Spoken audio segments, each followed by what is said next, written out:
स्वामी विवेकानंद के जीवन को हम सभी जानते हैं, आदि से अंत तक जानते हैं। कई लोग बैठे हैं जो जानते होंगे, उनका जन्म जानते हैं, उनकी विदेश यात्रा को जानते हैं, उनका निर्माण जानते हैं, उनका संगठन जानते हैं, बहुत चीज़ें जानते हैं, लेकिन एक चीज़ नहीं जानते, हम उनके कर्म में निष्कर्म था ये नहीं जानते। कर्म करो लेकिन उनकी छाप न रह जाए। बुद्ध पुरुष की तरह थे। बुद्ध पुरुष क्या होते हैं? पंछी की तरह होते हैं, वो अपना निशान नहीं छोड़ते। पंछी उड़ता है आकाश में तो निशान रहता है, पशु जमीन पर चलता है तो उसके खून का निशान रहता है, हम लोग चलते हैं तो पैर की छाप रहती है। लेकिन बुद्ध पुरुष पंछी की तरह होते हैं, वो अपना निशान नहीं छोड़ते, कोई छाप नहीं छोड़ते, कर्म करते हैं लेकिन कोई छाप नहीं है। ये हम लोग स्वामी विवेकानंद के जीवन में देख सकते हैं। आलोचना करने वाले हैं, हमने आपको सबकी बातें सुनाई है, अब आपको निष्कर्ष निकालना है कि क्या है, किस परिस्थिति में उन्होंने इतना काम किया। लेकिन एक बात हम लोग को जरूर जानना चाहिए जो स्वामी विवेकानंद ने लिखा है। क्या कहा है? मंदिर में जब आप जाएं तो वहां कलुषित विचार को मत ले जाइए, वहां अच्छे विचारों को लेकर जाइए। वो मंदिर आपके अच्छे विचारों को संपोषित करेगा, नहीं तो बुरे विचार को ही आप संपोषित कर आप मंदिर से लौटेंगे। ये क्या है? बहुत गहरी बात स्वामी जी ने कही। अच्छे विचार को लेके आइए उपासना कक्ष में, वो पुष्ट होगा, वो पुष्पित पल्लवित विकसित होगा। अच्छे विचार, कलुषित विचार लेकर आए, ये माँ से मांगेंगे, ये मेरा विश पूरा हो जाए, ये संकल्प हो जाए, ये मिल जाए, वो मिल जाए, जो ऐसा सोच के आएंगे वही मिलेगा। ये क्या है? वातावरण मंदिर का। हम तीर्थों में क्यों जाते हैं? हम अभी कुंभ में क्यों जाएंगे? वातावरण, सूक्ष्म तरंगों को ग्रहण करने जाते हैं तीर्थों में, मंदिरों में, कुंभ में। हम लोग हर एक रविवार को इस शक्तिपीठ पर, गायत्री शक्तिपीठ सहरसा में क्यों आते हैं?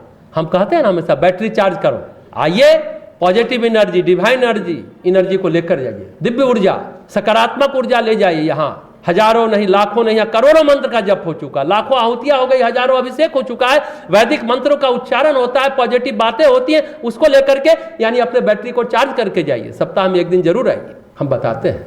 लेकिन कुछ लोग के लिए शक्तिपीठ शक्ति प्राप्त करने का केंद्र है, कुछ लोग के लिए कार्यक्रम स्थल है, किसी के लिए पूजा स्थल है, किसी के लिए कार्यक्रम स्थल है। तो वो क्या करेंगे? शक्तिपीठ के उपासना कक्ष में बैठेंगे, लड़ाई भिड़ाई की चर्चा करेंगे। अरे हम लोग लड़ाई बुराई की चर्चा न करें, ये गलत है। मंदिर परिसर में स्वामी विवेकानंद के अनुसार सांसारिक चर्चा निषिद्ध होनी चाहिए। वो तो कहते हैं सामाजिक चर्चा भी नहीं होनी चाहिए, सांस्कृतिक चर्चा भी नहीं होनी चाहिए। सांस्कृतिक चर्चा भी तो संसारी है, सिर्फ आध्यात्मिक चर्चा को संपोषित करना चाहिए। हाँ, उपासना कक्ष से बाहर सामाजिक सांस्कृतिक चर्चा करिए। मीरा क्या कहती है? स्वामी विवेकानंद को समझना है तो थोड़ा मीरा के इस बोल को, इसके भाव को, हृदय के उद्गार को सुनिए। अब तो बात फैल गई, जाने सब कोई, असवन जल सींच सींच प्रेम बेल बोई। मतलब कितनी सघन भावनाओं के साथ मीरा ने अपने अंतर हृदय का वातावरण तैयार किया होगा। किस चीज के लिए? भक्ति के लिए। भक्ति का मतलब ये होता है, अब सब जान गया, हमने भक्ति प्रेम का जो पौधा लगाया है, अपने असवन जल सींच सींच कर, आंसू के जल से सींचा है उस भक्ति के बेल को, प्रेम के बेल को। ये थे विवेकानंद। क्या हम लोग इस तरह से मंदिर आते हैं? क्या हम इस तरह के भक्त हैं? जरूर सोचिए। आज राष्ट्रीय युवा दिवस के अवसर पर खासकर सारे युवा वर्ग, भक्ति का मतलब ये होता है भगवान के सामने भक्त बन के रख के जाएं। अफसर, डॉक्टर, उद्योगपति बनकर न जाए, VIP बनकर न जाए। अरे हमको सब बुलाया गायत्री मंदिर में, कोई स्वागत करने वाला नहीं था। अरे भगवान के मंदिर में आए हैं तो भक्त बन करके आइए, अतिथि बन के, गेस्ट बन के मत आइए। हम लोग सामाजिक व्यवस्था में मनाते हैं कि हमारे अतिथि, विशिष्ट अतिथि, मुख्य अतिथि आए हैं, बोलते हैं, लेकिन आपकी मन स्थिति कैसी होनी चाहिए? चाहे कोई हो, जज हो, कलेक्टर हो, राष्ट्रपति हो, प्रधानमंत्री हो, मुख्यमंत्री हो, भक्त बन करके आइए। समाधान विचारों के क्रियान्वयन में है। किसी दुरभिसंधि का, षड्यंत्र का बीज अगर हम वातावरण में घोलते हैं तो उससे किसी अच्छाई की उम्मीद हम कैसे कर सकते हैं? नहीं कर सकते। ये क्या हुआ? हम षड्यंत्र कुछ लोग करते हैं ना आजकल, दिखाएंगे कि बड़े अच्छे हैं। क्या हुआ? गाय मार करके जूता दान। ये कहावत आपने सुना है? क्या हम बड़े दानी हैं? स्वामी विवेकानंद के विचारों के क्रियान्वयन की पद्धति होनी चाहिए, तभी उनकी जयंती मनाना सार्थक है, राष्ट्रीय युवा दिवस मनाना सार्थक है। जहां विचारों की क्रियान्वयन की पद्धति नहीं होगी, वहां विचार केवल वाद विवाद और वितंडा बनकर रह जाएगी। लेकिन एक बात जो हम लोग जानबूझकर चर्चा नहीं करते, विवेकानंद ने कृष्ण परमहंस को स्वीकारा और रामकृष्ण परमहंस को त्यागा। ये हिम्मत की बात है। बाद के दिनों में उन्होंने अपने गुरु भाइयों को पत्र में लिखा है कि रामकृष्ण परमहंस के बारे में मेरा कोई अभिमत नहीं है, कोई मान्यता नहीं है। स्वामी विवेकानंद की मृत्यु के बाद बेलूर मठ में बलराम बसु ने शरीर छोड़ा। तो रामकृष्ण परमहंस के शिष्य स्वामी शिवानंद थे, उनके सपने में फिर बलराम बसु आए। दादा आप कहाँ रहते हो, आपका स्थान कहाँ है? तो बोले हम लोग ठाकुर के साथ ही रहते हैं, यानी रामकृष्ण परमहंस के साथ रहते हैं, उनको ठाकुर कहते थे लोग। जो लोग शरीर छोड़ चुके थे वो सभी के बारे में बताया कि ये लोग हमारे साथ हैं। जब शिवानंद जी ने पूछा करे नरेंद्र कहाँ है, बोले वो नहीं है। पूछे वो कहाँ है, वो बहुत दूर चले गए। कहाँ चले गए?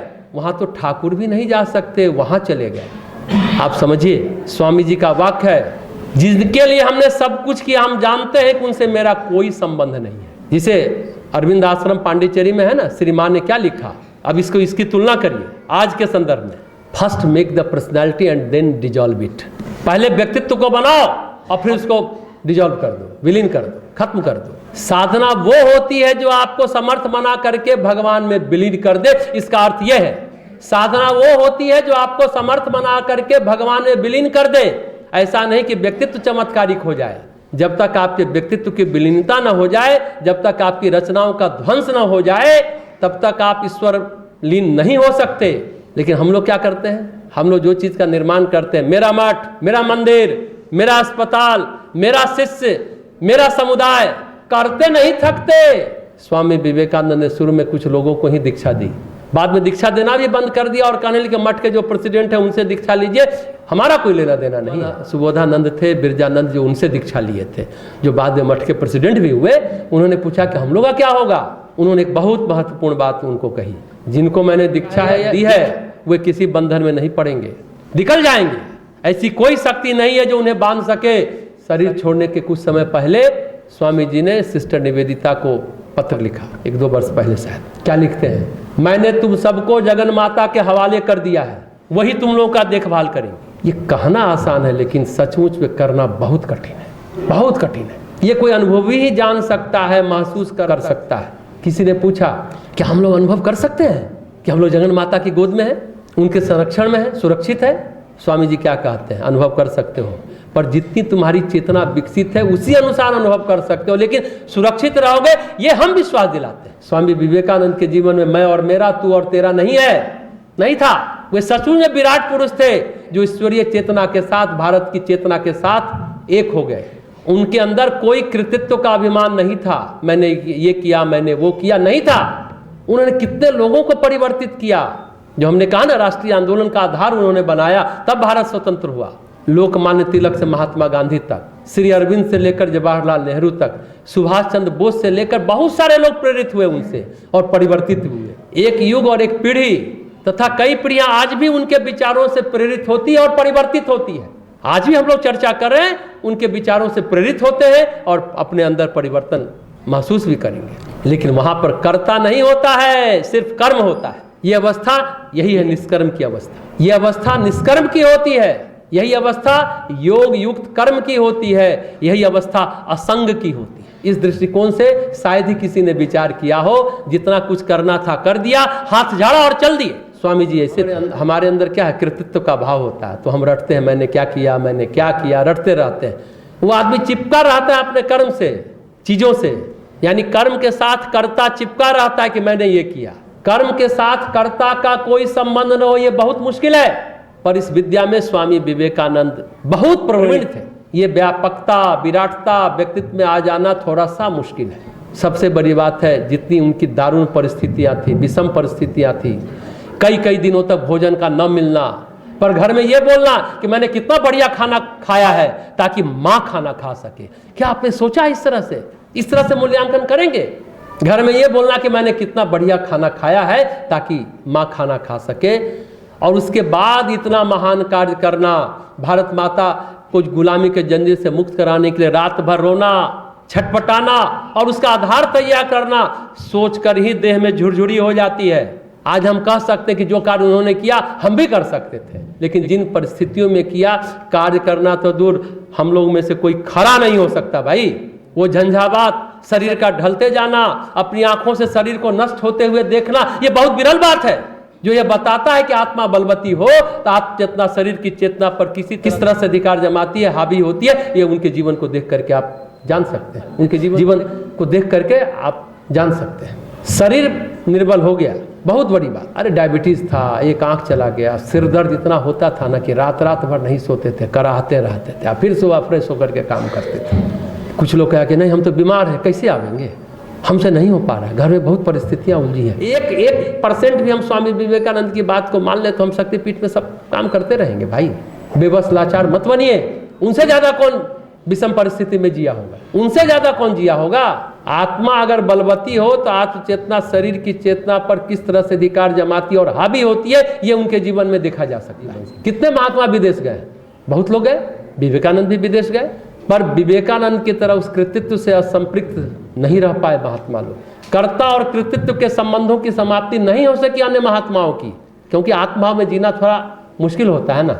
सब कुछ करके उस पर अधिकार न जमाए, उसे मानसिक सूत्र जोड़े न रखे, ये बहुत कठिन बात है। क्या होता है, क्यों कठिन है? संसार की वृत्ति, प्रवृत्ति, अभिवृत्ति क्या करती है? आपके अहंकार को उद्वेलित करती है, भावनाओं में विक्षोभ पैदा करती है, आपके चिंतन को दिशाहीन और विक्षुब्ध करती है। क्योंकि सबके जड़ में अहंकार है ना, इसलिए हम विक्षुब्ध होते हैं। हमारा अहंकार चोटिल हुआ, उद्वेलित हो जाते हैं, विक्षोभ अंदर पैदा हो जाता है और फिर हम दिशाहीन हो जाते हैं। अगर अहंकार को, ध्यान से सुनिए, निस्सार, बेकार, तत्वहीन, यहाँ तक कि अस्तित्व विहीन मानकर रखा, अगर आपके अंदर ये मान्यता है कि अहंकार का कोई अस्तित्व नहीं, तो हमारे मन में फिर कितना विक्षोभ पैदा किया जा पाएगा?